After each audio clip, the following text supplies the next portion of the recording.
Syria Refugee camp in Turkey, just across the Syrian border, is home to more than 3,000 refugees, many of them children. The Turkish government provides the basics, even a school, a playground, and some modest toys. At first glance, the kids are playful, giving the V sign for victory every chance they get. But inside the small tents these children now call home, the reality of their lives is harder to hide.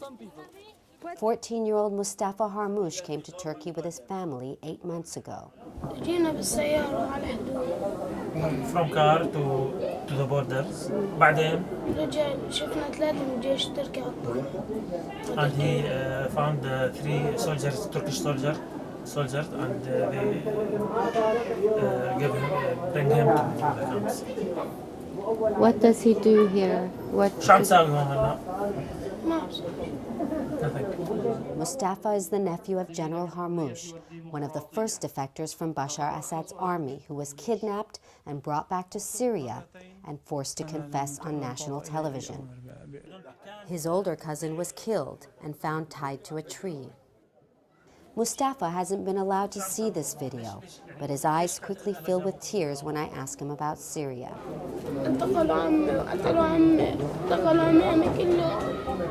He arrest our uncles and kill my uncles. I think that's enough.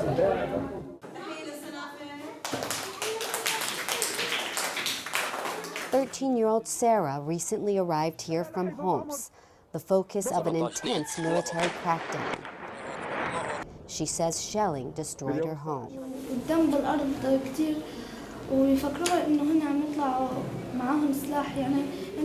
The blood was all over the place. The regime started killing people because they thought they were armed, but they were not armed. They were peaceful civilians, not armed civilians.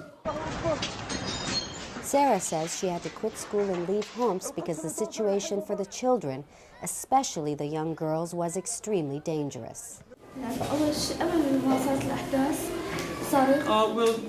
the revolution started, the regime started abducting students, especially girls, and it was very dangerous for them in order to go to school because they were like walking under fire. In a letter addressed to her president, Sarah writes, "Bashar, leave us alone. We are not animals. You make me want to die from grief." The United Nations says over 400 children have been killed and hundreds injured since the violence began last year. But there is no way to measure the extent of the psychological damage.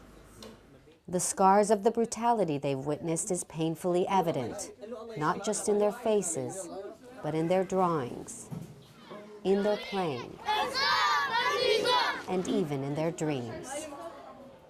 What do you want to do when you grow up? I'd like to be a soldier to protect Syria. 12-year-old Radwan Hamoudeh from Idlib insisted he be interviewed. Because people are being killed in Syria and nobody's saying anything. Like, these are people, they are human. Radwan says he's very proud of his father and his uncle, who are both members of the Free Syria Army.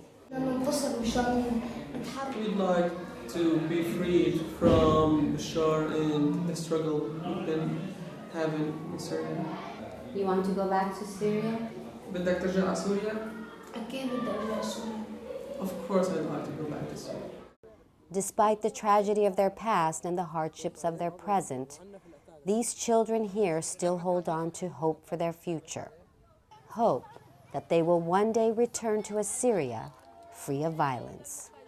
Rudy Bakhtiar, Voice of America, Reyhanli, Turkey.